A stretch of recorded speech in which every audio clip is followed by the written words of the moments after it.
జగన్ కేవలం 2 అంశాల మీద వస్తే తీవ్ర వ్యతిరేకత, దాని మీదే గెలిచే అవకాశం ఉంటుందని. అందులో ఒకటి ఈ కూటమి ప్రభుత్వం అమలు చేస్తారని చెప్పిన సూపర్ 6 హామీలు. రెండోది రెడ్ బుక్ రాజ్యాంగం. అంటే రెడ్ బుక్ రాజ్యాంగం అనేది వైసీపీ శ్రేణుల్లో, వైసీపీ కార్యకర్తల్లో, వైసీపీ నాయకుల్లో కసిరేపుతోంది. మళ్ళీ ఎలాగైనా మనం అధికారంలోకి రావాలి, వచ్చేలాగా కష్టపడాలి, పని చేయాలి. ఇప్పుడు ఇంతగా టార్చర్ పెడుతున్నారు, ఇన్ని కేసులు పెడుతున్నారు, ఎంతలా జైల్లో పెడుతున్నారు. ఇటువంటి నేపథ్యంలో ఇది ఏదో అంటారు కదా, ఎంత తొక్కితే అంత పైకి లెగుస్తామని.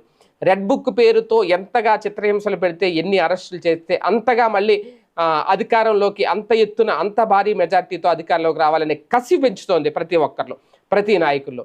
ఇక రెండోది సూపర్ 6 హామీలు.